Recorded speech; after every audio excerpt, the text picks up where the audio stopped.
மத்தேயு எழுதின சுவிசேஷம் 14ஆம் அதிகாரத்தினுடைய 32வது வசனத்திலிருந்து ஒரு சில வசனங்களை நம்ம சேர்ந்து வாசிக்க போகிறோம்.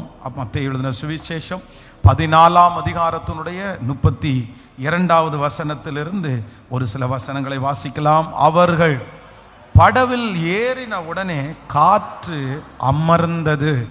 அப்பொழுது படவில் உள்ளவர்கள் வந்து, மெய்யாகவே நீர் தேவனுடைய குமாரன் என்று சொல்லி அவரை பணிந்து கொண்டார்கள். பின்பு அவர்கள் கடலை கடந்து கெனசரேத் நாட்டில் சேர்ந்தார்கள். இன்னொரு விஷயம் கூட நம்ம சேர்ந்து வாசிக்க போகிறோம். ஆமேன். அவர்கள் படவிலே ஏறின உடனே காற்று அமர்ந்தது. அவர்கள் படவிலே ஏறின உடனே காற்று அமர்ந்தது. அப்பொழுது படவில் உள்ளவர்கள் வந்து, மெய்யாகவே நீர் தேவனுடைய குமாரன் என்று சொல்லி அவரை பணிந்து கொண்டார்கள். பின்பு அவர்கள் கடலை கடந்து கெனசரேத் நாட்டில் சேர்ந்தார்கள். ஆண்டவருடைய பிள்ளைகளே, இன்றைக்கு ஆண்டவர் நமக்கு ரொம்ப தெளிவாய் வாக்கு கொடுக்கிறார்.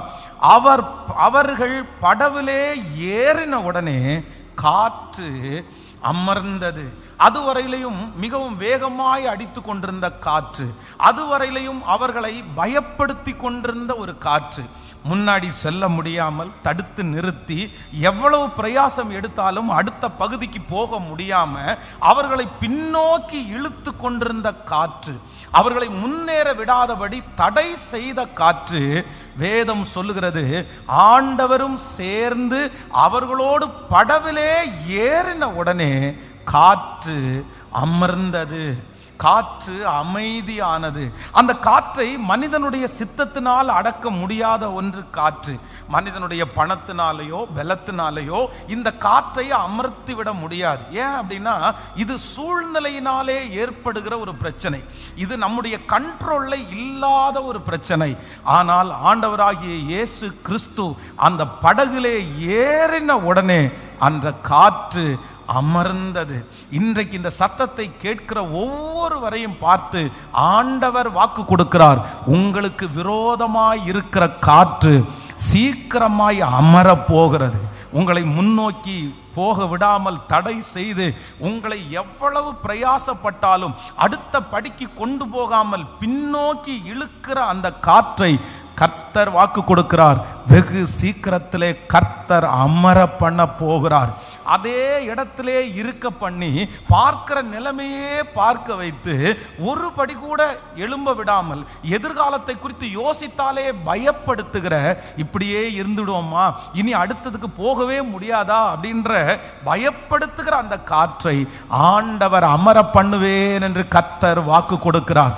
நான் விசுவாசிக்கிறேன், வெகு சீக்கிரத்திலே உங்களால் அடக்க முடியாத காற்றுகள், உங்களால் சரி பண்ண முடியாத சில பிரச்சனைகள், உங்களுடைய சிந்தனைக்கு அப்பாற்பட்ட பிரச்சனைகள், உங்களுடைய பணத்தினாலும் உங்களுடைய பேச்சினாலும் உங்களுடைய முயற்சியினாலும் சரியே செய்ய முடியாத நிறைய பிரச்சனைகளோடு நீங்கள் போராடி கொண்டே இருக்கலாம். நீங்க வருத்தப்பட்டு கொண்டே இருக்கலாம். இது என்னுடைய கண்ட்ரோலுக்கு மிஞ்சி இருக்குது, இதை எதனாலையும் பண்ண முடியல, என்னென்னமோ நான் பண்ணி பார்த்தேன், ஆனா அதை சரி செய்யவே முடியல.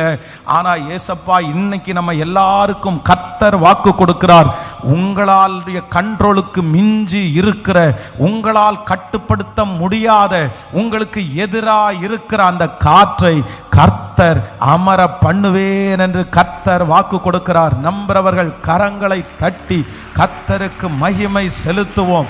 உங்களுக்கு விரோதமாக இருக்கிற அந்த காற்று முடிவிற்கு வரும், அந்த பிரச்சனை முடிவிற்கு வரும், அந்த மனிதனுடைய சக்திகள் முடிவிற்கு வரும். இதோ ஆண்டவர் வாக்கு கொடுக்கிறார்.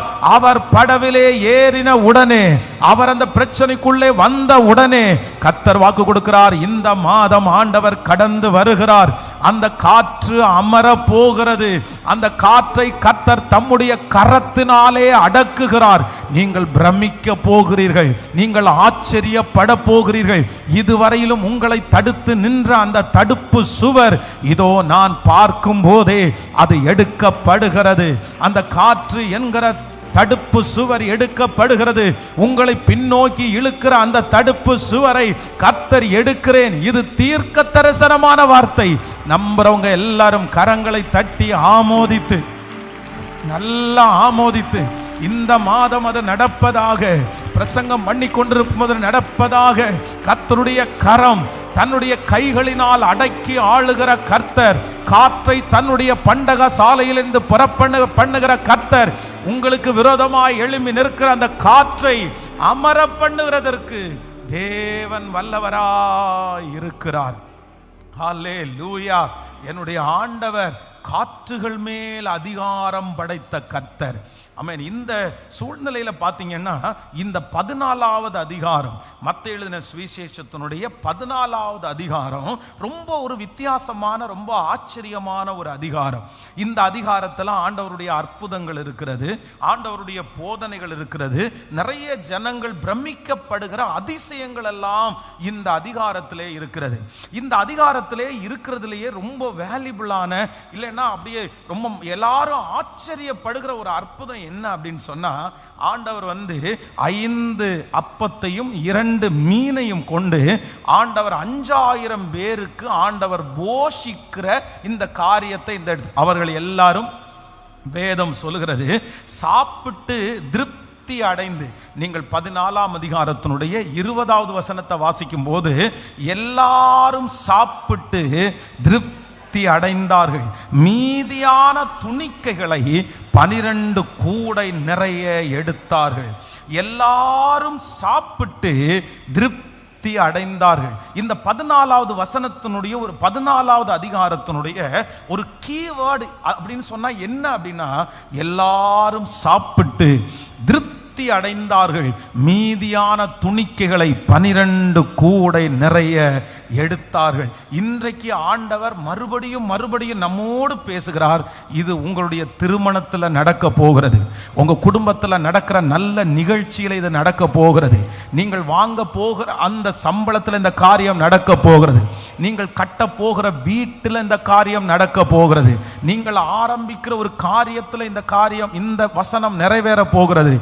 எல்லாரும் சாப்பிட்டு திருப்தி அடைந்தது, 12 கூடை நிறைய மிச்சம் எடுத்தது போல, பிரதர், இந்த காரியத்தில் ஆண்டவர் உங்களை மிச்சம் எடுக்க உதவி செய்வார். சிஸ்டர், இந்த காரியத்தை நீங்க திருப்தியா முடிக்கக்கூடிய உதவியை கர்த்தர் அனுப்புவார்.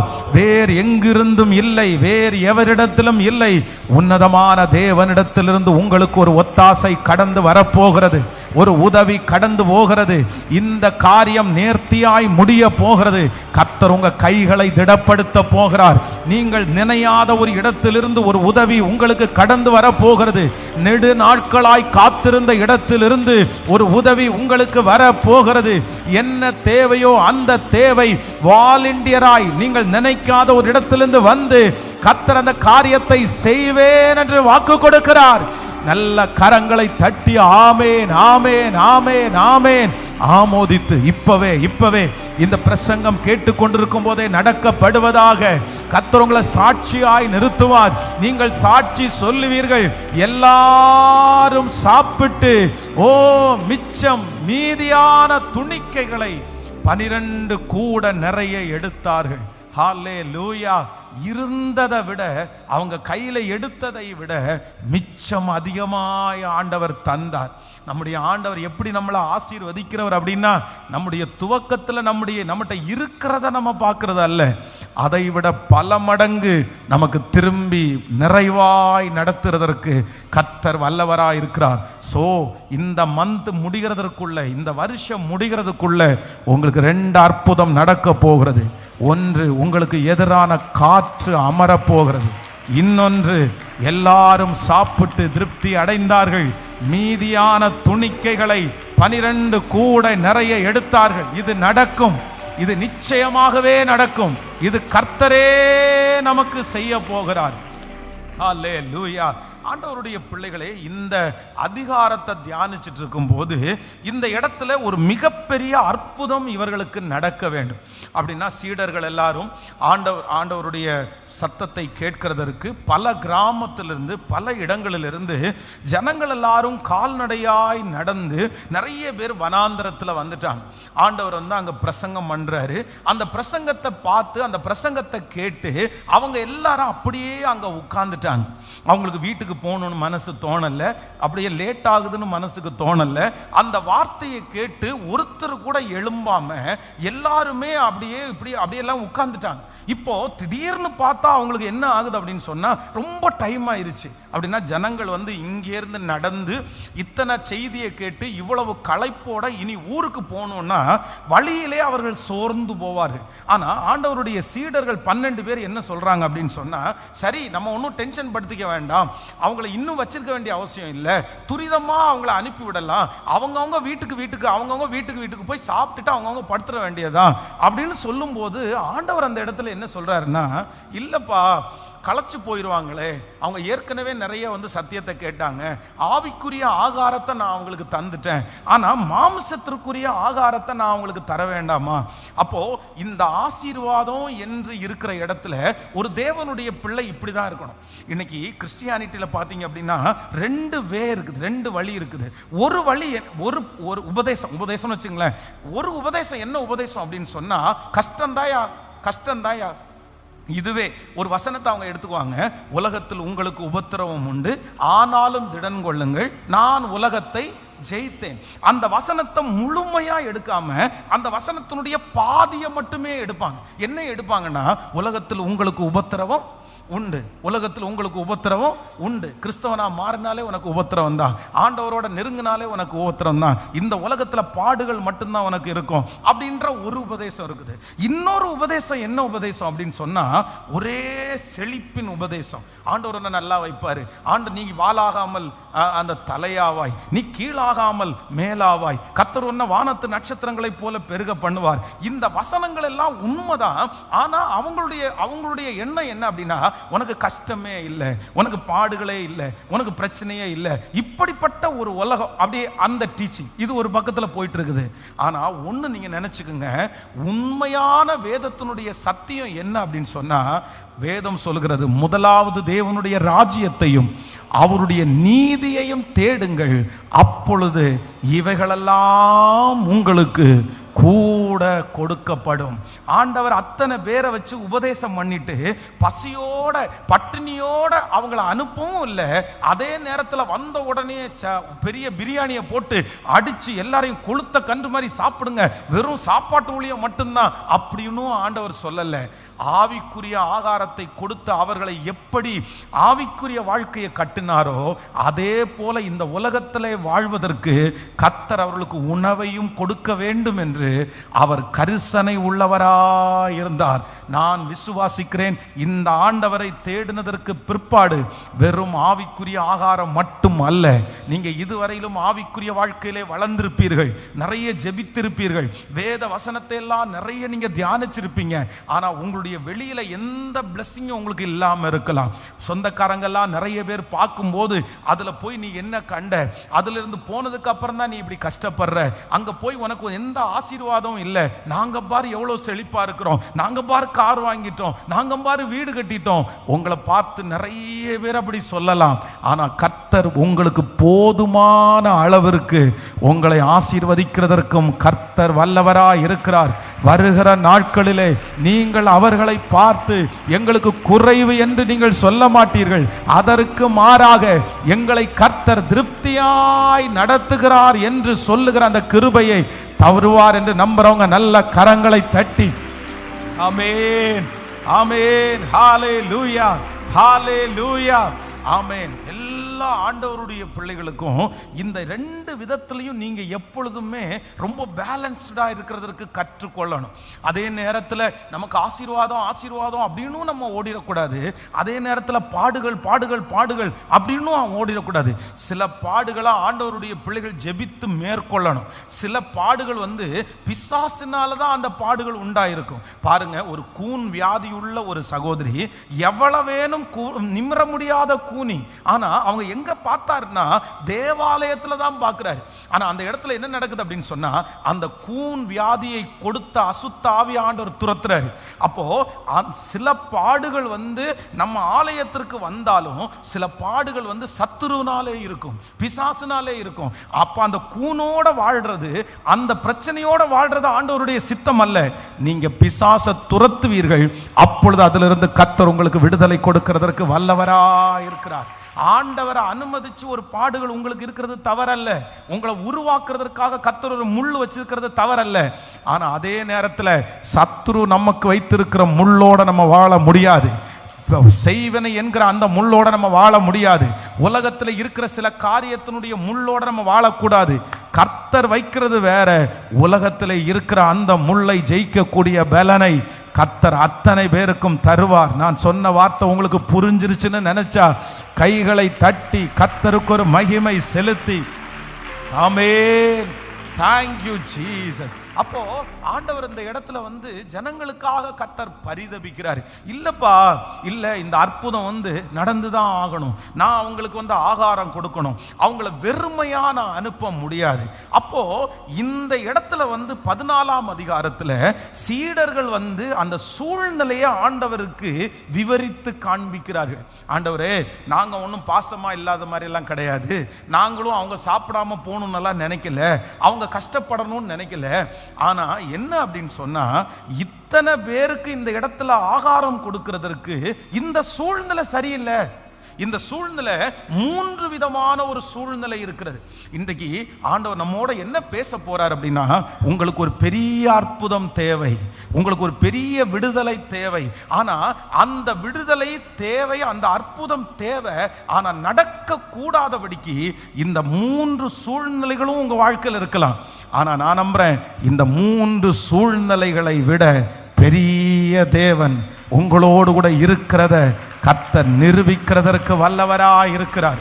கொஞ்சம் அப்படி, கர்த்தர் நிரூபிக்கிறதற்கு வல்லவராய் இருக்கிறார். நீங்க நினைக்கலாம் இந்த காரியம் நடக்காது, இத்தனை பேருக்கு ஆகாரம் கொடுக்க முடியாது. சீடர்கள் எப்படி ஆண்டவரை தடுத்து நிறுத்த பார்த்தாங்களோ, எப்படி முடியாதுன்றதுல உறுதியா இருந்தாங்களோ, அதே போல இந்த சத்தத்தை கேட்கிற நீங்க உறுதியா இருக்கலாம். இதை நடத்துறதுக்கு சாத்தியம் இல்லை பாஸ்டர், இந்த காரியம் எப்படி முடிய போகுது, இத்தனை ஆயிரம் பேருக்கு எப்படி சாப்பாடு கொடுக்க முடியும்ன்றது மாதிரி இவ்வளவு பெரிய பிரச்சனை நான் எப்படி இது பண்றது? உங்களுடைய எண்ணங்கள் சீடர்களுடைய எண்ணங்களை போல இருக்கலாம். ஆனா வேதம் சொல்லுகிறது, கர்த்தர் அத்தனை பேரையும் போஷித்து அவர்கள் திருப்தியாய் சாப்பிட்டு 12 கூடை நிறைய எடுத்து மிச்சம் எடுத்து ஒரு அற்புதமாய் அது முடியுமானால், கர்த்தர் இந்த பலிபீடத்திலிருந்து தீர்க்க தரிசனமான வார்த்தையை பேசுகிறார். யாரோ ஒருத்தரை பார்த்து கர்த்தர் நேருக்கு நேர் பேசுகிறார். மகளே, நீ விசுவாசித்தால் தேவனுடைய மகிமையை காண்பாய், நீ ஜெபித்தால் அந்த அற்புதத்தை நீ பார்ப்பாய். கர்த்தர் வாக்கு கொடுக்கிறார், இல்ல அவரால் ஆகாத காரியம் என்று ஒன்று உண்டோ? திருப்தி அடைவீர்கள். மிச்சம் எடுக்கிறதுக்கு இந்த அற்புதம் நிச்சயமாய் நடக்கும், இந்த அதிசயம் நிச்சயமாய் காணப்படும், இந்த காரியம் நிச்சயமாய் நடந்தேறும். எத்தனை சூழ்நிலைகள் இருந்தாலும் சூழ்நிலையை மாற்றுகிற தேவன். ஆமே, நல்ல கரங்களை தட்டி முழு பலத்தோடு ஆமென், ஹalleluya. என் சூழ்நிலைகள் மாற செய்ய கூடும், என் போராட்டங்கள் மாற செய்ய உம்மால் கூடும். என் சூழ்நிலைகள் மாற செய்ய கூடும், என் போராட்டங்கள் மாற செய்ய உம்மால் கூடும். எனக்காக செய்து முடிக்க உம்மால் கூடும். ஆகும், எல்லாம் ஆகும், என் தேவனாலே எல்லாம் கூடும். பாடும், ஆகும், எல்லாம் ஆகும், என் தேவனாலே எல்லாம் கூடும். என்னாலே ஒன்றும் ஆகாதையா, உம்மாலே எல்லாம் கூடுமையா. என்னாலே ஒன்றும் ஆகாதையா, உம்மாலே எல்லாம் கூடும். கைகளை தட்டி ஆகும், என்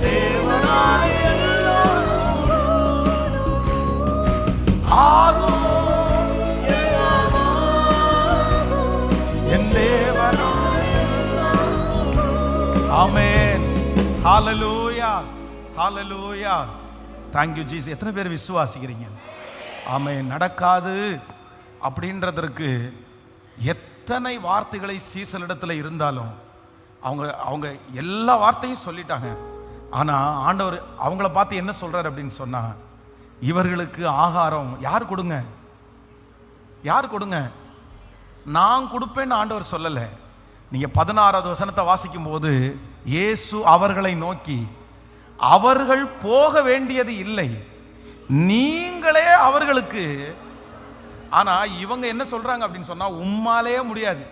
ஹலோ, இந்த சூழ்நிலையில ஆகாரம் கொடுக்கிறதுக்கு இந்த சீடர்கள் ஆண்டவரை பார்த்து என்ன சொல்றாங்க அப்படின்னு சொன்னா, ஆண்டவரே நீங்க ஹை ரிஸ்க் எடுக்கிறீங்க, நீங்க தேவையில்லாத ரிஸ்க் எடுக்கிறீங்க, இது உங்களால முடியாது. ஆனா ஆண்டவர் திருப்பி என்ன சொல்றாரு அப்படின்னு சொன்னா, எப்பா இது நான் செய்ய வேண்டிய அவசியம் இல்லை, இது யார் செய்வீங்க? இயேசு அவர்களை நோக்கி, அவர்கள் போக வேண்டியதில்லை, நீங்களே அவர்களுக்கு போஜனம் கொடுங்கள். நான் விசுவாசிக்கிறேன். நீங்க நினைக்கலாம், கர்த்தர் நினைச்சா கூட அதை பண்ண முடியாது, யாரு நினைச்சாலும் அதை பண்ண முடியாது, பணக்காரன் நினைச்சா அதை பண்ண முடியாது, ஒரு நல்ல டாக்டர் நினைச்சா அதை பண்ண முடியாது. ஆனா ஆண்டவர் என்ன சொல்றார் தெரியுமா? அவர்கள் அல்ல, உங்களை கொண்டே அந்த காரியத்தை செய்ய கர்த்தர் வல்லவர். எத்தனை பேர் நம்புறீங்க? எத்தனை பேர் விசுவாசிக்கிறீங்க? ஆண்டவரே உங்களை கொண்டே கர்த்தர் செய்கிறவர், நம்மை கொண்டே ஆண்டவர் செய்கிறவர். ஹல்லேலூயா. அந்த பாட்டினுடைய ஒரு சரணத்தை எல்லாரும் சேர்ந்து பாடுறோம். ரொம்ப பிடிச்ச பாடல், அதுல ரொம்ப அழகா இருக்கும். நமக்கு எல்லாம் தெரியும்னு நினைக்கிறேன். என் பலவீனத்தில் பலன் தர கூடும், என் போராட்டங்கள் மாற செய்ய உமால் கூடும், நினைப்பதற்கும் ஜெபிப்பதற்கும் அதிகமாய் கிரிய செய்ய கூடும், நினைப்பதற்கும் ஜெபிப்பதற்கும் அதிகமாய் கிரிய செய்ய கூடும். இன்னொரு அரை நோட் கொடுங்க. ஆமென். பாடலாமா சேர்ந்து பாடி எத்தனை பேர் ஆமோதிக்கிறீர்கள்? இந்த பாட்டு பாடும்போதே அந்த அற்புதத்தை ஆண்டவர் செய்ய ஆரம்பிக்க போறார். ஹல்லேலூயா. அவரால் ஆகும், அவரால் ஆகும். நான் அப்படிதான் ஜெபம் பண்ணிட்டே வந்திருக்கிறேன். இந்த செய்தி முடியவே இங்கே எப்படிப்பட்ட ஒரு அற்புதம் நடந்ததோ, அவ்வளவு பேரும் திருப்தியாய் சாப்பிட்டு 12 கூடை நிறைய மிச்சம் எடுத்தார். திருப்தியாய் சாப்பிட்டு. ஆமென். இந்த காரியம் உங்களுக்கு திருப்தியா நடந்து முடிஞ்சிடணும். நீங்க திரும்பி பார்க்கும்போது மிச்சத்தை கர்த்தர் எடுக்க பண்ணணும். இன்னைக்கு அதை ஆரம்பிக்காட்டாலும் சீக்கிரமா நீங்க ஆரம்பிப்பீங்க. நீங்க ஏதாவது ஒன்று ஆரம்பிப்பீங்க, அந்த காரியம் வந்து உங்களுக்கு திராணிக்கு மிஞ்சி இருக்கும். ஆனா நீங்க அதெல்லாம் திருப்தியா முடிச்சு உங்க கையில மிச்சத்தையும் பார்க்கிற அளவிற்கு ஆண்டவர் கிருபை செய்கிறதற்கு வல்லவர். ஹalleluya, hallelujah.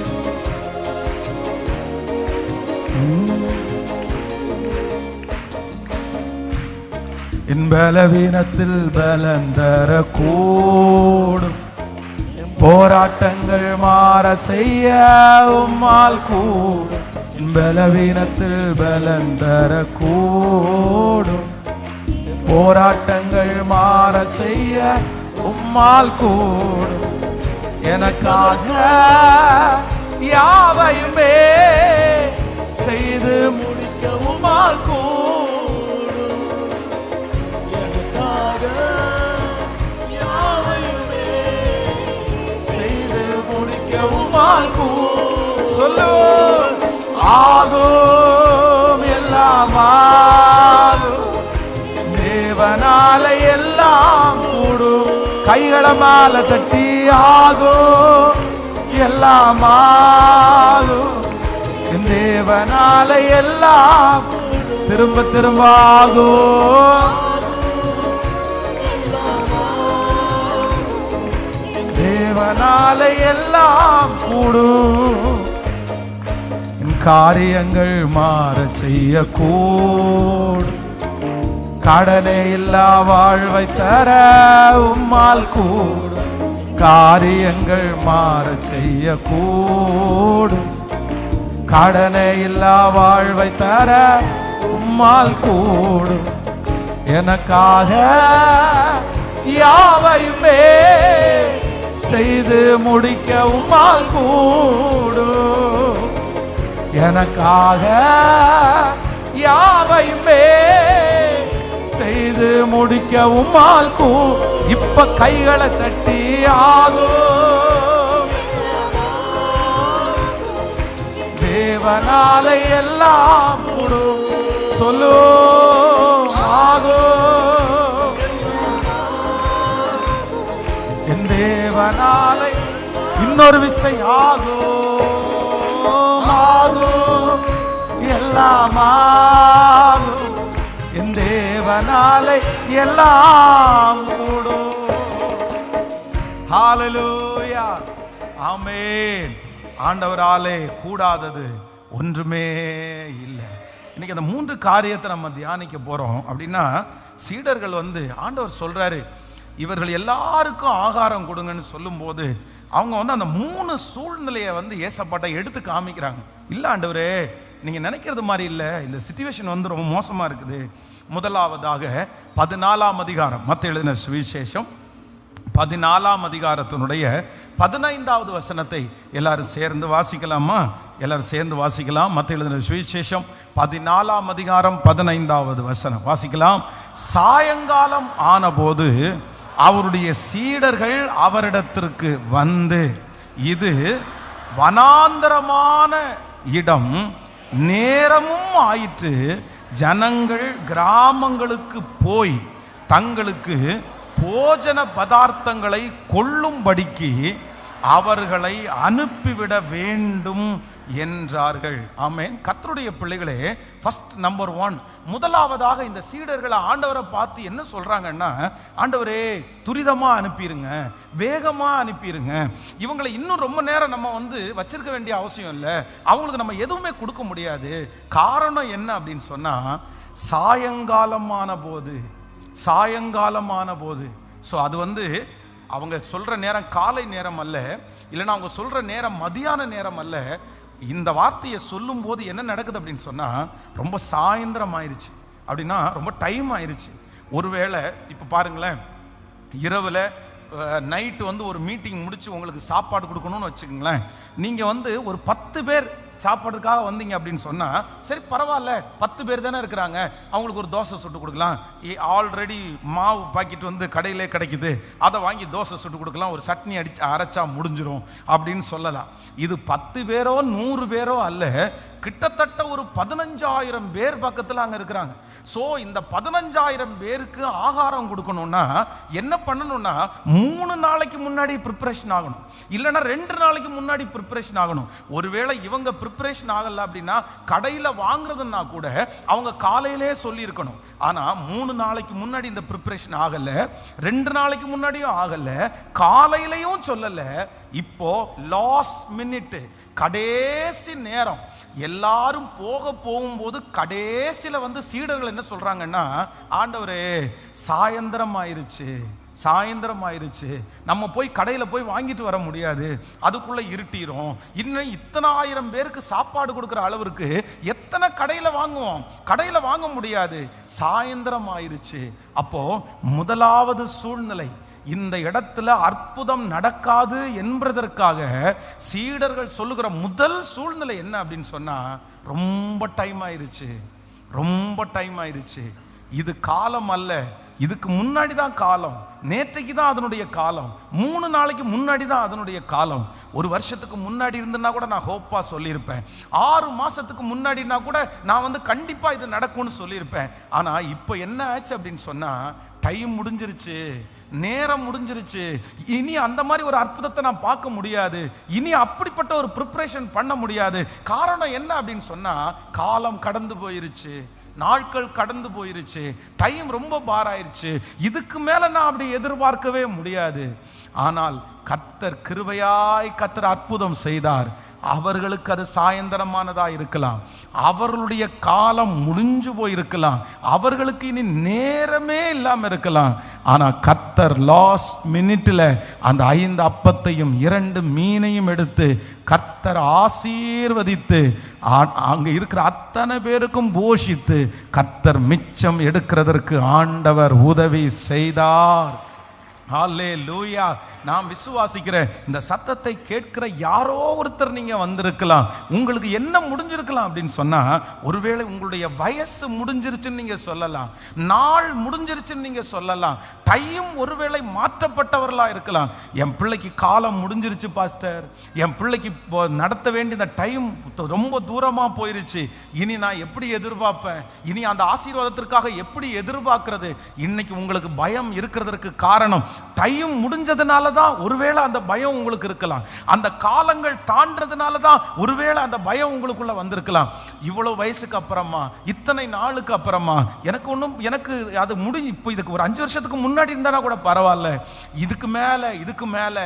ஆனா சகரியாவை குறித்து வேதம் சொல்லுகிறது, சகரியாவும் எலிசபெத்தும் வயது சென்றவர்களாய் இருந்தாலும் கர்த்தர் யோவான் என்கிற ஒரு மனுஷனை ஏற்ற காலத்திலே தேவனுடைய ராஜ்யத்தினுடைய முன்னோடிக்காய் சரியான நேரத்தில் ஆண்டவர் கொண்டு வர கூடுமானால், கர்த்தர் இன்றைக்கு இந்த சத்தத்தை கேட்கிற நிறைய பேருக்கு வாக்கு கொடுக்கிறார். யாரோ ஒருத்தருக்கு டைம் முடிஞ்சிருக்கலாம், உங்க சொந்தக்காரங்க நிறைய பேர் சொல்லலாம் நேரம் ஆயிற்று, உங்களை சுற்றி இருக்கிறவங்க நிறைய பேர் சொல்லலாம் இனி முடியாது, ரொம்ப டைம் தாண்டிருச்சு. ஆனால் கர்த்தருடைய வேலையை நீங்கள் சீக்கிரமாய் பார்ப்பீர்கள். ஆண்டவருக்கு சித்தமானால் இந்த வருஷத்திற்குள்ளேயே கர்த்தருக்கு நேரம் பொருட்டு அல்ல. நல்ல கைகளை தட்டி முழு பலத்தோடு, ஆண்டவருக்கு அந்த நேரம் பொருட்டு அல்ல. கர்த்தர் இன்னைக்கு நினைச்சாலும் அதே போல செய்வார். நாளைக்கு 5 வருஷம் தாண்டி செய்தாலும் அதே பலத்தோடு செய்கிறதற்கு கர்த்தர் வல்லவராய் இருக்கிறார். ஆமென். மோசே ஆண்டவரை பார்த்து, யாரையாவது அனுப்புங்க ஆண்டவரே, என்ன வேண்டாம், நான் கண்டிப்பா அதை செய்ய முடியாது அப்படின்னு சொன்னதற்கு காரணம் என்ன அப்படின்னு சொன்னா, எனக்கு 80 வயசு ஆயிருச்சு, எனக்கு 80 வயசு ஆயிருச்சு, 40 வயசுல இருந்தா பரவாயில்லையே, இவ்வளவு காலம் தாண்டியா நீங்க என்கிட்ட வரீங்க, இவ்வளவு காலம் தாண்டியா நான் ஜனங்களை நடத்த போறேன், அவ்வளவுதான், என்னுடைய டைம் முடிஞ்சிருச்சு, இனி எனக்கு நேரமே இல்லை, இனி என்னுடைய காலத்துல எல்லாத்தையுமே நான் கழிச்சிட்டேன், இனி எனக்கு என்ன இருக்குது, நான் ஒன்றும் பண்ண முடியாது. ஆனா கர்த்தர் மோசையை பார்த்து சொல்லுகிறார், காலங்கள் அவருடைய கரத்தில் அல்லவா இருக்கிறது, அவர் வெற்றி உள்ளவர். மோசேயை 80வது வயதிலே தேடி வந்து அவனுக்கு மறுபடியும் அந்த கிருபையை கொடுத்து, 40 வயசுல இருந்த அந்த பலத்தை கொடுத்து 20 லட்சம் இஸ்ரவேல் ஜனங்களை நடத்த முடியுமானால், கர்த்தர் வாக்கு கொடுக்கிறார், காலம் முடியல மகளே, உன் காலம் முடியல, மகனே உன் காலம் முடியல, உங்க பிள்ளையினுடைய காலம் முடியல, உங்க காலம் முடியல. கர்த்தர் கடைசி 15 வருஷத்துல உங்களை எழுப்பினாலும் அந்த 15 வருஷம் யாரும் செய்ய முடியாததை கர்த்தர் உங்களை கொண்டு செய்வாரு. இனி இருக்கிற காலத்துல கர்த்தர் உங்களை எழுப்பி விட்டாலும் இதுவரையிலும் செய்ய முடியாத காரியத்தை கர்த்தரால் செய்ய முடியும். நீங்கள் கரங்களை தட்டி கொண்டிருக்கும் போதே பரலோகம் அதை அங்கீகரிக்கட்டும், பரலோகம் அதை அங்கீகரிக்கட்டும், பரலோகம் அதை அங்கீகரிக்கட்டும். Thank you Jesus. ஹல்லேலூயா, ஹல்லேலூயா. இது ஆண்டவருடைய வேலை, ஆண்டவருடைய வேலை. இந்த உலகத்தில் இருக்கிற நிறைய பேர் என்ன சொல்லுவாங்க அப்படின்னு சொன்னா, டைம் டைம், அந்த டைம் பாராயிருச்சுன்னா, அந்த டைம் தாண்டிருச்சுன்னா உடனே அவங்க என்ன சொல்லுவாங்கன்னா, இனி கொஞ்சம் கஷ்டம்தான், இனி கொஞ்சம் கஷ்டம்தான், இனி கொஞ்சம். அதான் இந்த சீடர்கள் சொல்றாங்க, சாயங்காலம் ஆயிருச்சு ஆண்டவரே, சாயங்காலம் ஆயிருச்சு ஆண்டவரே, இனி ப்ரிப்பரேஷன் பண்ண முடியுமா, இனி ஓட முடியுமா, இனி கடையில் போய் வாங்க முடியுமா, இனி எவ்வளோ தூரம் நடக்கிறது, இனி எவ்வளோ தூரம் இந்த ஜனங்களை உட்கார வைப்பீங்க, எப்படி இது நினைச்சு பாருங்க. டைம் ஆயிடுச்சு, சாயந்தரம் ஆயிருச்சு, சாயந்தரம் ஆயிருச்சு. ஆனா ஆண்டவர் என்ன சொல்றாருன்னா, அது வெளியில எங்கேயும் வாங்க வேண்டாம், அது வெளியில எங்கேயும் போக வேண்டாம், நீங்க தேட வேண்டியதெல்லாம் வராது, நான் எங்க இருந்து வைக்கிறேன்னா உங்களுக்குள்ளேயே. அங்கிருந்தே ஒரு 5 அப்பத்தையும் 2 மீனையும் எடுத்தாரு.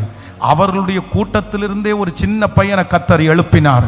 ஒரு சின்ன, அவ்வளவு பெரிய அற்புதத்தை ஒரு சின்ன பையன் மூலமா கர்த்தர் ஸ்டார்ட் பண்ணுவார். ஆனால் மலை போல இருக்கிற பிரச்சனை, மலை போல இருக்கிற ப்ராப்ளம், மலை போல இருக்கிற சூழ்நிலை, ஒரு சின்ன காரியத்தை கொண்டு கர்த்தரால செய்ய முடியும்.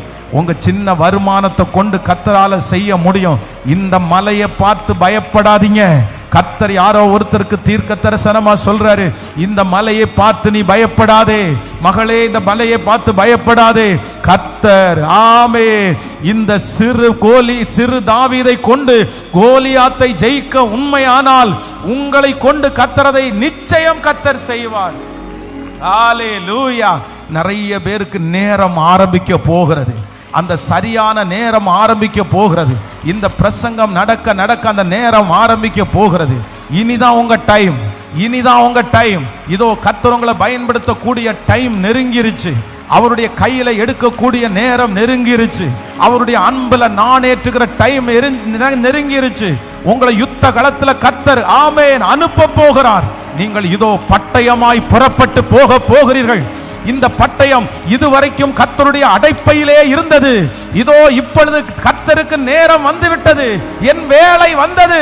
அவருடைய கரத்திலே எடுத்ததை நான் ஏற்றி எய்வீராக. எதிரினுடைய பாளையங்கள் சின்னாபின்னமாக்கப்படட்டும், எதிரியினுடைய பாளையங்கள் நொறுங்கி விழட்டும். இந்த அம்பிற்கு எதிராய் நிற்பவன் யார்? இந்த அன்பை எதிர்கொள்ளுகிறவன் யார்? ஒருவராலும் முடியாது. இது கர்த்தருடைய அம்பரா துணியிலே பல வருடங்களமாய் அடைக்கப்பட்டு கிடந்த இது அம்பு. இந்த அம்பு நான் ஏற்றினால் எதிரியினுடைய பாளையத்தை பிளக்கும். இந்த கல் வெகு நாட்களாய் உருண்டோடின கல்கள், நிறைய பிரச்சனைகளை சமாளித்த கல்கள், நிறைய புயல்களை தாண்டின கல்.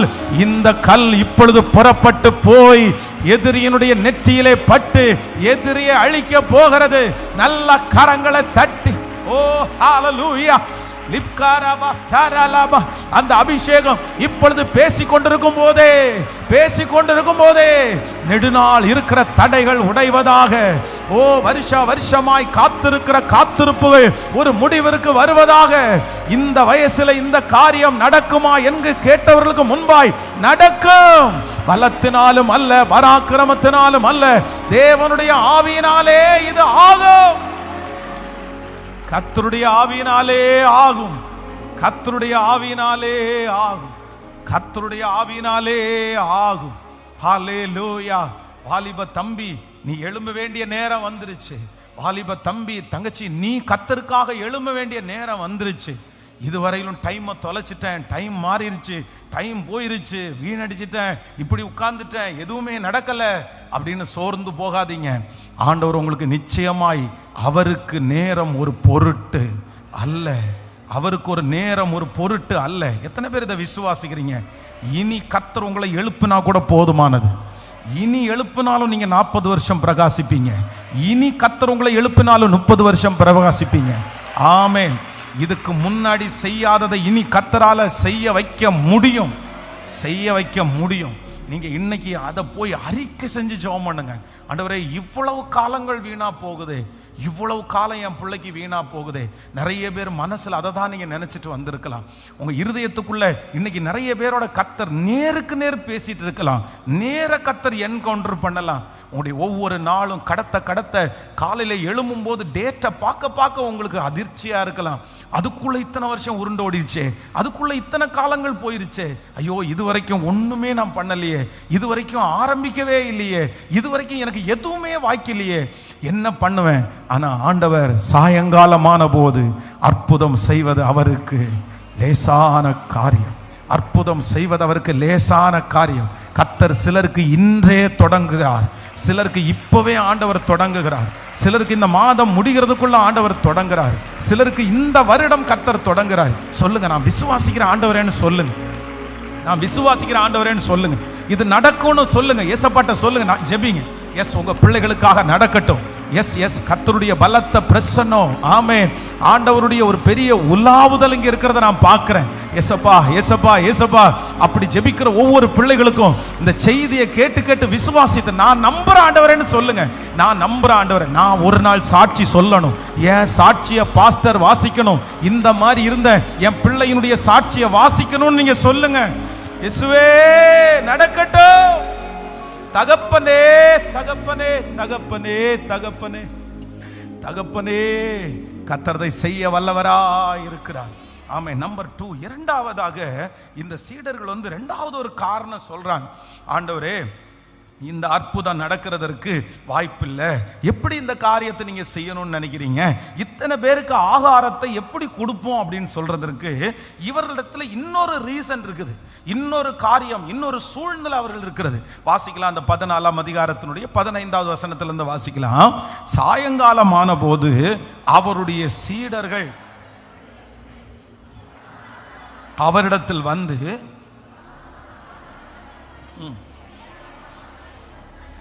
இது வனாந்தரமான இடம், நேரமும் ஆயிற்று, ஜனங்கள் கிராமங்களுக்கு போய் தங்களுக்கு போஜன பதார்த்தங்களை கொள்ளும்படி அவர்களை அனுப்பிவிட வேண்டும் என்றார்கள். நல்லா கவனிங்க ஆண்டவருடைய பிள்ளைகளே.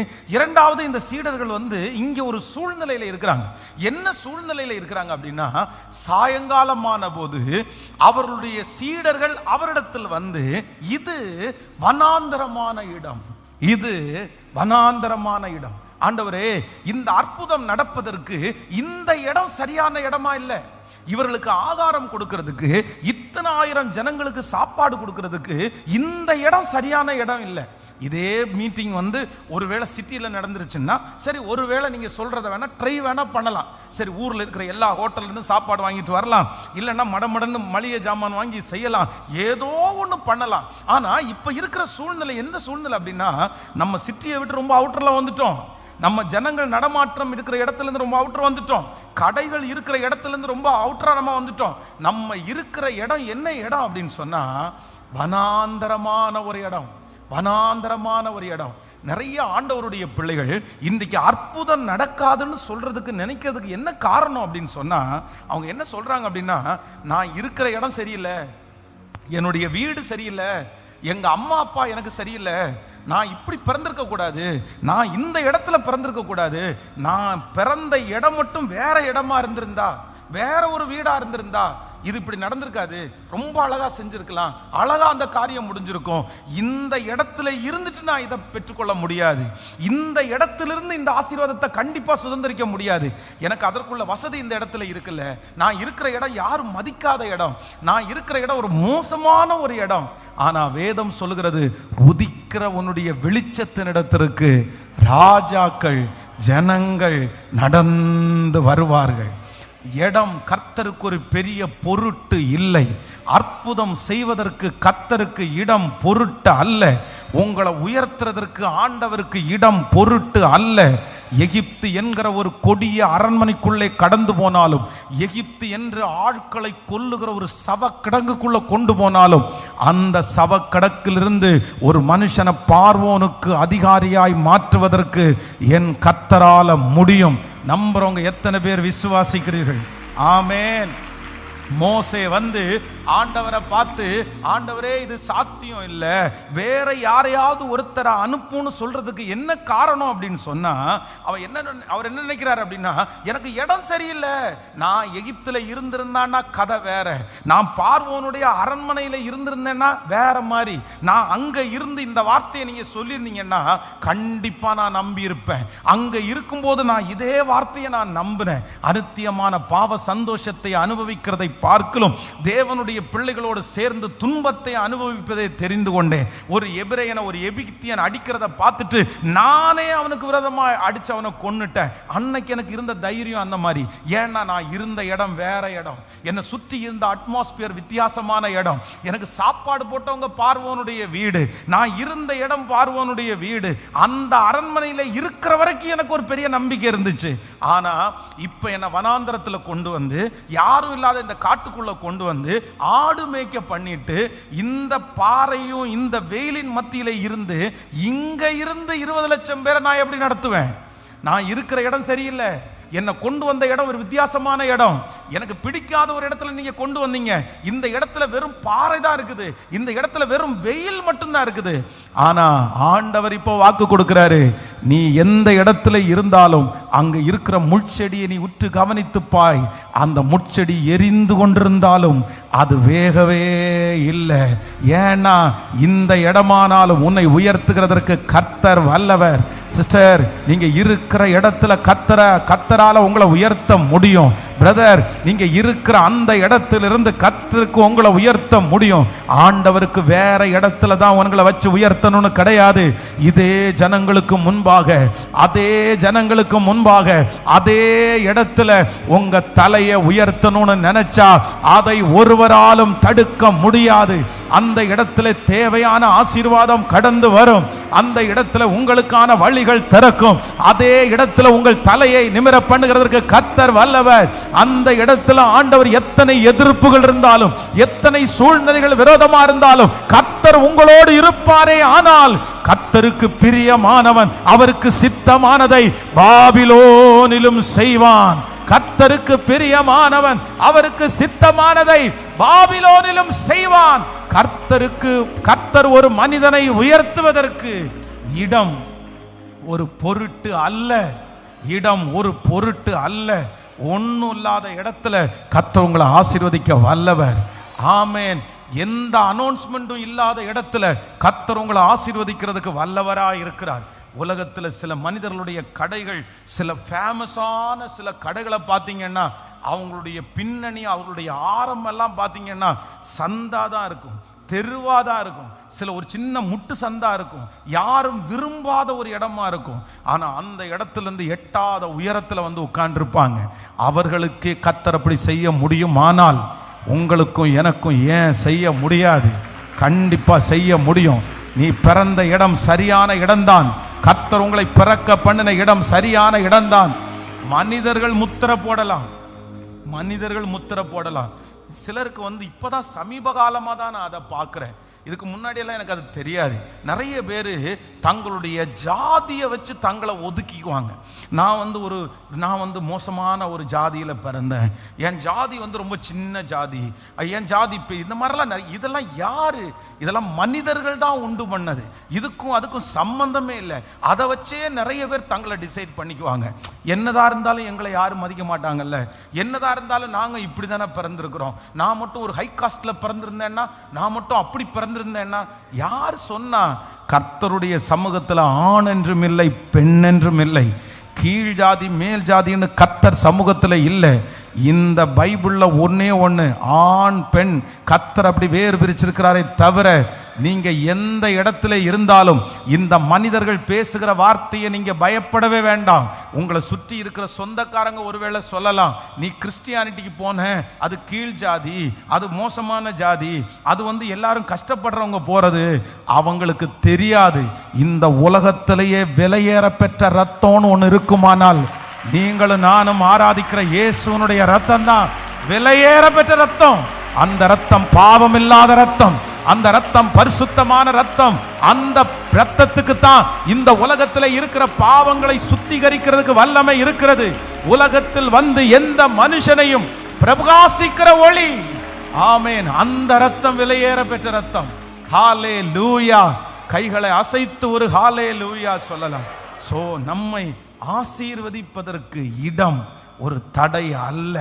அதான் அவங்க சொல்றாங்க, இது என்ன இடம் அப்படின்னு சொன்னா, இது வனாந்தரமான இடம். இது என்ன இடம்? வனாந்தரமான இடம். நான் வந்து ஊழியக்காரர்களுடைய கூடுகையில் எப்பொழுது பிரசங்கத்துக்கு அழைக்கப்பட்டாலும் கண்டிப்பாக இந்த யோவான் சுவிசேஷகரை குறித்து யோவானை குறித்து நான் சொல்லாமல் இருக்கிறதே இல்லை. கண்டிப்பாக. ஏன்னா நிறைய ஊழியர்களுக்குள்ள வந்து நிறைய ரெஸ்ட்ரிக்ஷன் எப்படி இருக்கும் அப்படின்னு சொன்னால், நாங்கள் வந்து கிராமத்தில் ஊழியம் செய்கிறோம், நான் வந்து ஒரு சந்துக்குள்ளே நான் ஊழியம் செய்கிறேன், அதனால தான் என் ஊழியம் வளரலை, நான் கிராமத்தில் ஊழியம் பண்ணுறதுனால தான் இந்த ஊழியம் வளரலை, சிட்டியில் ஊழியம் செஞ்சால் வளரும், பெரிய ஹை அஃபிஷியல் இருக்கிற இடத்துல ஊழியம் பண்ணினா வளரும் அப்படின்னு நிறைய பேர் சொல்லுவாங்க. ஆனால் உண்மையிலே அது நிஜம் கிடையவே கிடையாது. வேதத்தில் வந்து யோவானை குறித்து வேதம் சொல்லுது, யோவான் வந்து தங்கி இருந்த இடம் எங்க அப்படின்னு சொன்னா, வனாந்தரத்திலே கூப்பிடுகிறவனுடைய சத்தம், வனாந்தரத்திலே கூப்பிடுறவனுடைய சத்தம். யோவான் வந்து சிட்டியில எல்லாம் இல்லை, யோவான் வந்து அரண்மனையில எல்லாம் இல்லை. யோவான் எங்க இருந்தார் அப்படின்னா, எல்லாருக்கும் மறைஞ்சு போய் வனாந்தரத்தில் உட்கார்ந்து இருந்தாரு. ஆனா அந்த வனாந்தரத்தில் உட்கார்ந்திருந்த யோவானை தேடி ஆயிரக்கணக்கான ஜனங்கள் வந்து அவனுடைய பிரசங்கத்தை கேட்க போனாங்க. அப்ப அந்த பிரசங்கத்தை கேட்கறதுக்கு அவ்வளவு தூரத்திலிருந்து வந்த ஜனங்களை ஆண்டவராகிய இயேசு கிறிஸ்து கூட எப்படி பிரசங்கம் பண்றார் அப்படின்னா, வழியருகே ஒரு விதை, அப்படியே ஓமைகளை சொல்லி சொல்லி சொல்லி ஆண்டவர் பிரசங்கம் பண்ணாரு. ஆனா இந்த யோவான் பாருங்க, நம்மள மாதிரி பிரசங்கி எல்லாம் கிடையாது, அதுவும் பென்ஸ் பாஸ்டர் மாதிரி பிரசங்கி கிடையாது. அவர் வந்து பழைய ஒரு ஆளு. பழைய ஆட்கள் எல்லாம் பிரசங்கம் பண்ணும்போது எப்படி பிரசங்கம் பண்ணுவாருன்னா, அப்படியே நாக்க துருத்திட்டு சொல்லுவாங்க.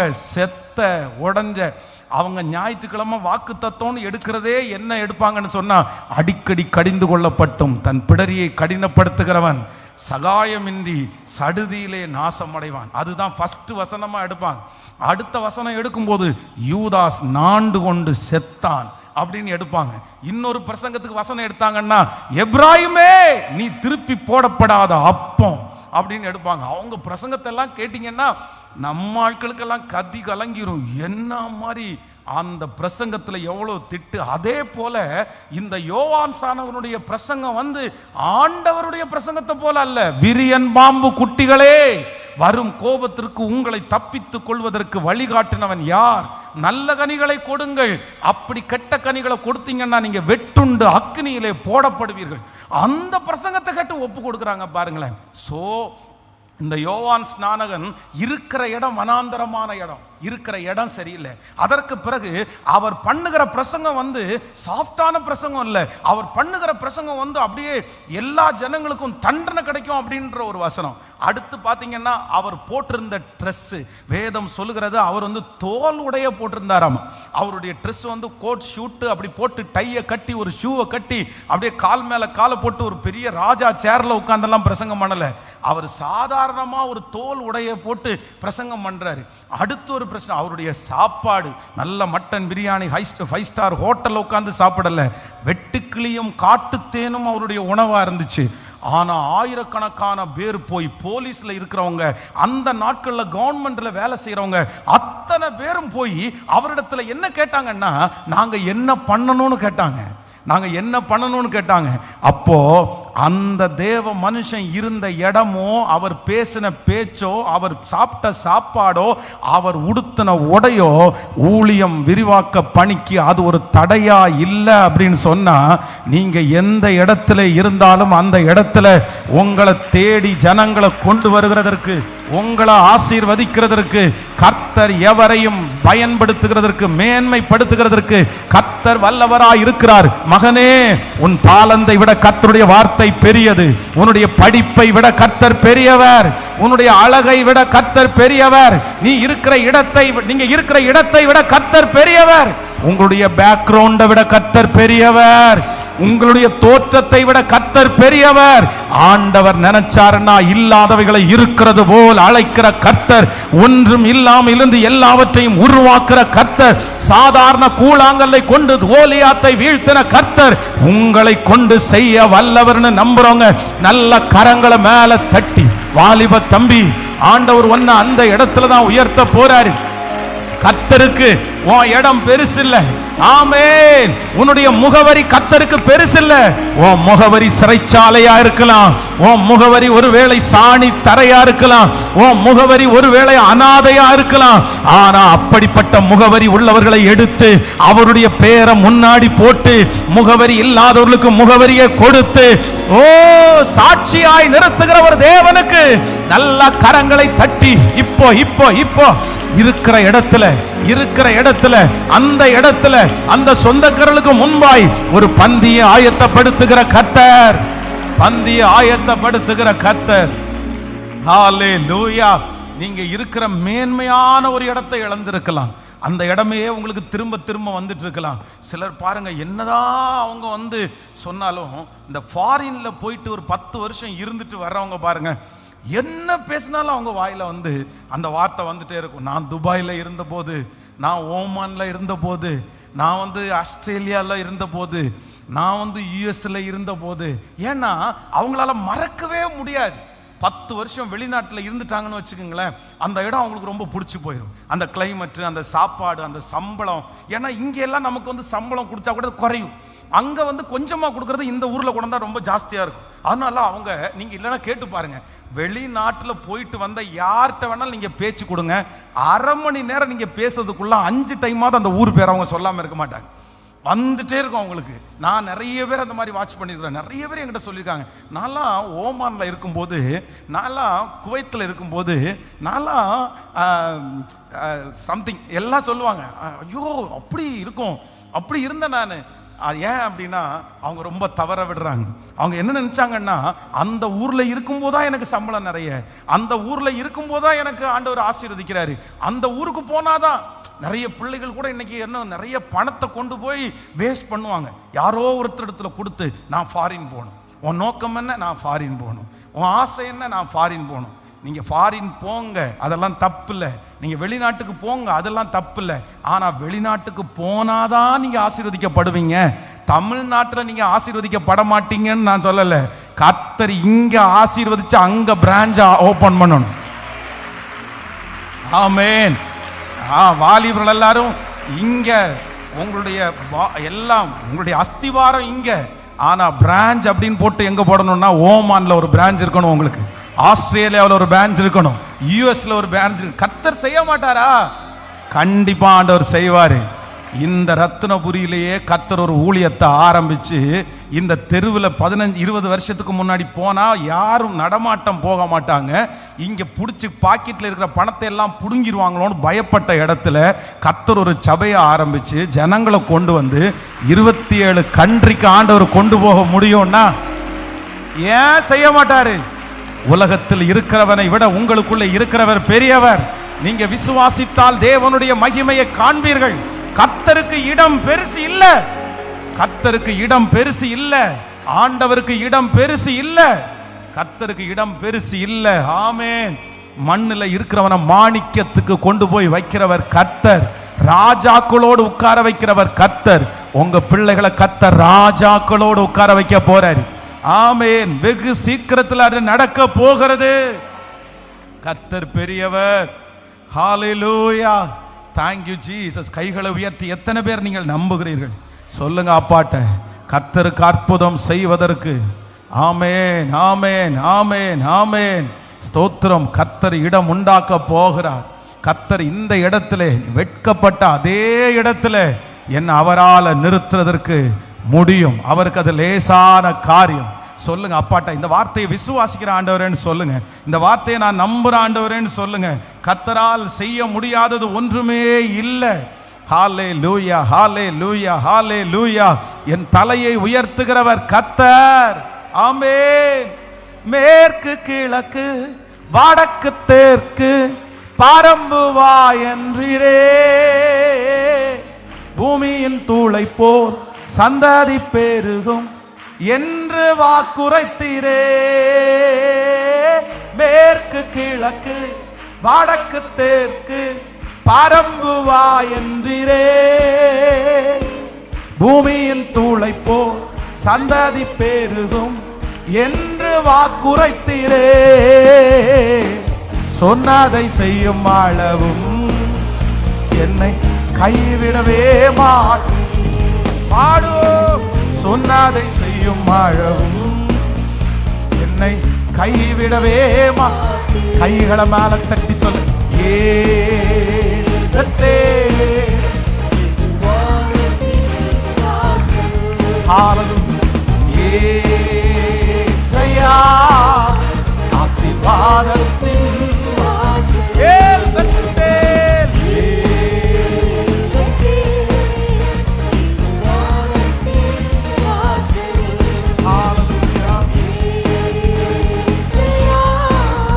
ஆசீர்வாதத்தின் ஆசீர்வாதத்தின் அறிக்கை செய்து பூமியின் வம்சங்கள் எனக்குள் சந்ததிக்குள் ஆசீர்வாதிக்கப்படும் என்று ஆசீர்வாத வாய்க்காலாக என்னை மாற்றினீரே.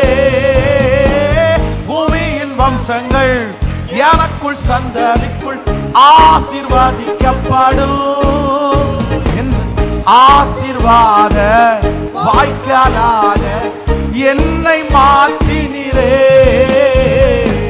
சொன்னதை செய்யும் ஆழவும் கைவிடவே. உயிரோட பாடுங்க, உயிரோட பாடுங்க, விசுவாசத்தோட பாடுங்க.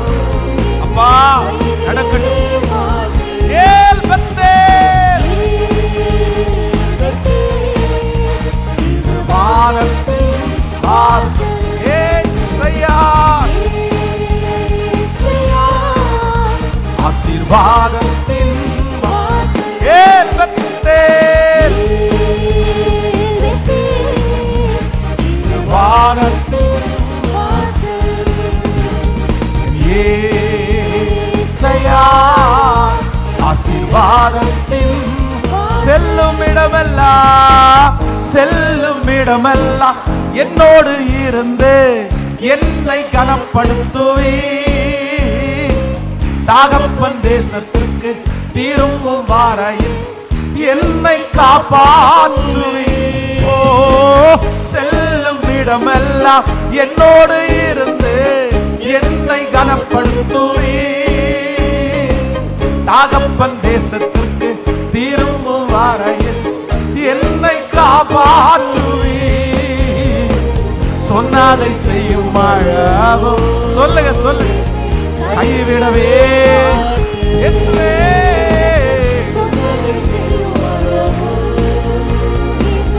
கைவிடவே மாட்டேன். கிருப கிருப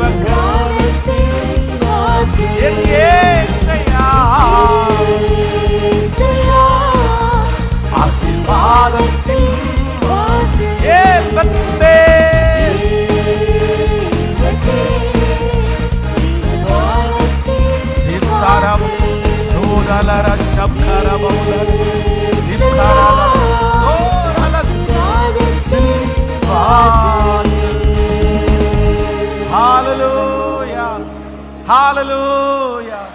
ஆமென். நான் ஆராதிக்கிற கர்த்தர் நல்லவர்.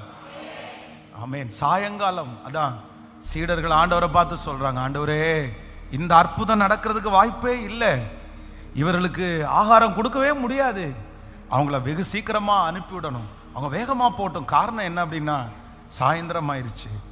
இன்னொரு காரணம் என்ன அப்படின்னு சொன்னா, இது என்ன இடம் அப்படின்னு சொன்னா இது வனாந்தரமான ஒரு இடம். நம்பர் 3, மூன்றாவதாக அவங்க சொல்றாங்க, சாயங்காலமான போது அவருடைய சீடர்கள் அவரிடத்தில் வந்து, வனாந்தரமான இடம், நேரமும் ஆயிற்று, ஜனங்கள் கிராமங்களுக்கு போய் தங்களுக்கு போஜன பதார்த்தங்களை கொள்ளும்படி அவர்களை. நம்பர் 3 சீடர்கள் ஆண்டவரை பார்த்து என்ன சொல்றாங்க அப்படின்னு சொன்னா, டைம் ஆயிருச்சு. என்ன ஆயிருச்சு? ஃபர்ஸ்ட் வந்து நேரம் தாண்டிருச்சு. இப்போ என்ன சொல்றாங்கன்னா, இந்த நேரம் சரியில்லாத நேரம்ன்றாங்க. நேரம் ஆயிடுச்சு, இது சரியில்லாத நேரம், இந்த நேரத்தில் இது செய்ய முடியாது. அதான் நிறைய பேர் ஜோசியக்காரன்ட்ட போய் கையை கொடுத்தா அந்த ஜோசியக்காரன் சொல்லுவான், என்ன சொல்லுவான்னு தெரியுமா, இது உனக்கு டைம் கேட்கல, 2026 டைம் சரியில்லை, ஆமாம் 2027 டைம் சரியாயிரும். அப்படியே வாட்சை பிடிச்சி ஆண்டவர் திருப்பி வச்சிருவாரு. நிறைய பேர் அது சிலதெல்லாம் ரொம்ப கொடுமை. 6 மாசமா ஒரு கணவன் மனைவி பிரிஞ்சிருக்கிறாங்க. என்னாச்சு அப்படின்னு சொன்னா, இல்லை 2 பேரும் ஒன்னா இருந்தா ஒருத்தர் செத்துருவேன்னு சொன்னாராமா யோசியர். 2 பேரும் ஒன்னா இருக்காதீங்க, செத்துருவாங்க, டைம் சரியில்லை, இப்போ பையனுக்கு டைம் சரியில்லை. நிறைய பிள்ளைகளுக்கு கல்யாணம் பார்க்கணும்னு சொன்னா, இல்லை இல்லை இப்போ பார்க்காதீங்க, இந்த வயசுல அவன் கல்யாணம் பண்ணா 2 கல்யாணம் பண்ணிடுவானாமா. இதெல்லாம் என்ன அர்த்தம்? ஐயோ, இந்த மாதிரி மூட நம்பிக்கையில ஆண்டவருடைய பிள்ளைகள் கிறிஸ்தவர்கள் இருக்கிறதா ரொம்ப வருத்தத்துக்குரியது. ஒரு பையன் வந்து அவனுடைய ஜாதகத்துல வந்து 2 கல்யாணம் பண்ணணும்னு இருக்காமா. ஜாதகத்துல வந்து 2 கல்யாணம் பண்ணணும்னு சொல்றதுனால இப்ப முதல் கல்யாணம் பண்ணி முடிச்சுட்டு அந்த பொண்ணுக்கும் அவனுக்கும் பிரச்சனைக்கு எங்கிட்ட கவுன்சிலிங் வந்திருக்கிறாங்க. என்ன பிரச்சனை அப்படின்னு கேட்டா, பாஸ்டர் ஏற்கனவே எனக்கு சொல்லிட்டாங்க, எனக்கு 2 கல்யாணம் அப்படின்னு சொல்லிட்டாங்க. இது என்ன சொல்ல, எனக்கு பிரச்சனை சரி பண்ணுங்க, இதை வந்து ஒப்புரவாகட்டும், நான் ஒன்னா வாழணும்னு சொல்லல. இவருக்கு ஜோசிய சொல்லிட்டாராமா, இவருக்கு வந்து உனக்கு ஃபர்ஸ்ட் பண்ணின கல்யாணம் நிற்காது, அது போயிடும், அதுக்கப்புறம் பண்ணுற கல்யாணம் தான் அப்படின்னு. சரி, ஃபர்ஸ்ட் கல்யாணம் உன்னை பரலத்துக்கு கொண்டு போவோம், 2வது கல்யாணம் உன்னை நரகத்துக்கு கொண்டு போவோம், பரவாயில்லையான்னு கேட்டேன். வேற என்ன சொல்ல முடியும் அவன்கிட்ட? அவர் ரெடி ஆயிட்டாரு. இப்போ எந்த கல்யாணத்துக்கு ரெடி ஆயிட்டாரு? எனக்கு எப்பவுமே நெற்றியில் 2வது கல்யாணம் எழுதிட்டாங்க, அதனால 2வது கல்யாணத்துக்கு ரெடி ஆயிட்டாரு. இந்த மாதிரி யாராவது மனுஷனுடைய வார்த்தையை கேட்டு இன்னைக்கு நிறைய பேர் என்ன பண்றாங்க அப்படின்னா, அற்புதம் நடக்கணும், ஆனா நான் எழும்பணும், நான் வாழணும், ஆனா என்ன சரியில்லைன்னா எனக்கு டைம் சரியில்லை, எனக்கு நேரம் சரியில்லை, இந்த 1 வருஷம் மட்டும் விட்டுருங்க, என்ன இந்த 6 மாசம் மட்டும் என்ன விட்டுருங்க, இந்த 3 வருஷம் வரைக்கும் என்னை கண்டுக்காதீங்க, அவ்வளோதான், அதுக்கப்புறம் நான் வரேன். நீங்கள் மட்டும் எல்லாத்தையும் அனுபவிச்சுட்டு வந்தீங்க, நான் எல்லாத்தையும் அனுபவிச்சுட்டு வர வேண்டாமா? இல்லை இல்லை இல்லை இல்லை இல்லை. ஆண்டவர் என்ன சொல்றாருன்னா, இந்த நேரம் நல்ல நேரம், இந்த நேரம் அனுக்கிரக வருஷம். கர்த்தருக்கு நேரம் ஒரு விஷயம் அல்ல. அவர் எந்த காலத்திலும் கிரியை செய்கிற கர்த்தர், அவர் எந்த நேரத்திலும் கிரியை செய்கிற கர்த்தர். அவர் காலையிலையும் அற்புதம் செய்வார், மதியமும் செய்வார், இரவும் செய்வார். அவருக்கு நேரம் ஒரு பொருட்டானது அல்ல. நான் இந்த பலிபீடத்திலிருந்து சொல்றேன், இல்லை, இதுதான் உங்களுக்கு சரியான நேரம், இதுதான் உங்களுக்கு சரியான நேரம். சூழ்நிலையை பார்த்து இந்த நேரம் சரியில்லைன்னு நீங்க நினைக்க வேண்டிய அவசியம் இல்லை. கர்த்தராகிய ஆண்டவர் வாக்கு கொடுக்கிறார், இந்த நேரம் கர்த்தர் உங்களுக்காக வைத்திருக்கிற நேரம் தான். இந்த நேரம் அதிசயம் செய்கிறதற்கு ஆண்டவர் உங்களுக்கு வைத்திருக்கிற நேரம் தான். இந்த நேரம் கர்த்தர் அற்புதம் செய்வார். சிலருக்கு இந்த வருடம் இந்த சத்தத்தை கேட்டு கொண்டிருக்கும் போதே இது கெட்ட வருடம் என்று சொன்ன அத்தனை பேருக்கும் ஒரு நல்ல வருடமாய் நம்புறவங்க நல்ல கரங்களை தட்டி முழு பலத்தோடு எஸ் ஆமே, என் காலங்களை கரங்களிலே வைத்திருக்கிற கர்த்தர், என் காலங்களை கரங்களிலே வைத்திருக்கிற கர்த்தர். ஹல்லேலூயா. சாபங்களை ஆசீர்வாதமாய் திரும்ப பண்ணுகிற கர்த்தர். என் பிள்ளைக்கு இது நேரம் சரியில்லைன்னு சொல்லிட்டு தன்னுடைய உயிர் போற நேரத்தில், அவ்வளோதான், அந்த குழந்தை சுமக்கும் போதே அந்த அம்மாவுக்கு மனசுக்கு வருத்தமாக இருக்குது. அவங்க பிரெக்னெண்ட்டாக இருக்கும்போதே ரொம்ப வருத்தத்தோடையே இருக்கிறாங்க, ரொம்ப டென்ஷனாக இருக்காங்க, அவங்க உடம்பு ஒத்துக்கவே இல்லை. இப்போ அந்த குழந்தை பிறக்கும் போது அவங்களுடைய உடம்பு சரியில்லாமல் போயிடுச்சு, ட்ராவலில் இருக்கிறாங்க. வழியில் அந்த குழந்தை பெத்தெடுக்கும் போது என்னுடைய ரொம்ப துக்கம், அவளுடைய உயிர் பிரியும் போது அந்த குழந்தைக்கு என்ன பேர் வைக்கிறான் அப்படின்னா பெனானி, இது துக்கத்தின் மகன், வேதனையின் மகன் அப்படின்னு பெனானின்னு பேர் வைக்கிறாங்க. உடனே அவங்க தகப்பனாகிய யாக்கோபு அப்படியே வந்து அந்த பேரை அப்படியே அழிச்சிட்டு, இல்லை இல்லை பென்யமீன், இவன் வலக்கையின் மகன், இவன் வலக்கையின் மகன். இது நேரம் சரியில்லாம பிறந்த பிள்ளை இல்லை, இது நேரம் சரியில்லாம பிறந்த பிள்ளை இல்லை, இது சரியான நேரத்திற்கு பிறந்த பிள்ளை தான். இந்த நேரமும் கர்த்தருடைய நேரம் தான். ஆமென். உங்க அம்மா, உங்க அப்பா, உங்க சொந்தக்காரங்க நிறைய பேர் சொல்லியிருக்கலாம், நீ பிறந்ததிலிருந்து தான் இப்படி ஆயிடுச்சு, நீ பிறந்ததிலிருந்து தான் உங்க அப்பா செத்து போனாரு, நீ பிறந்ததுனால தான் எல்லாம் நஷ்டமாயிருச்சு. நான் நம்புறேன், இல்லை, அந்த சாபத்தை ஆசீர்வாதமாய் மாற்றுகிற கர்த்தர் இருக்கிறார். அதை அப்படியே திருப்பி, நீ பிறந்ததுனால தான் நான் உயிரோடு இருக்கிறேன், நீ பிறந்ததுனால தான் இன்னைக்கு நான் சுகமா இருக்கிறேன்னு சொல்ற ஒரு காலத்தை யாரோ ஒருத்தருக்கு கர்த்தர் தீர்க்க தரிசனமா பேசுகிறார். மகளே நீதான், மகனே நீதான், உன் குடும்பத்திலிருந்து ரொம்ப ரிஜெக்ட் பண்ணப்பட்ட பிள்ளை, உன் குடும்பத்தில் இருக்கிற நிறைய பேர் உன்னை டைம் சரியில்லாதவன் தான் சொல்றாங்க, ஆனா கர்த்தர் சொல்றாரு, இல்ல, அந்த டைம் கர்த்தருடைய கரத்துல இருக்குது, அவங்க கண்களுக்கு முன்னாடியே நிறுத்துறதுக்கு வல்லவரா இருக்கிறார். ஹல்லேலூயா. கைகளை அசைத்து ஒரு ஹல்லேலூயா.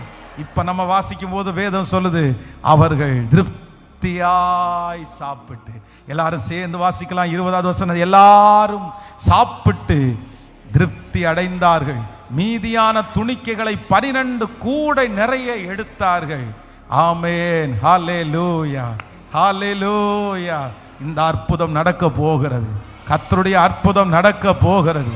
ஆமென். அவருடைய வல்லமைகள் குறைந்து போகவில்லை, அவர் எந்த நேரத்திலும் அற்புதம் செய்கிறதற்கு வல்லவர்.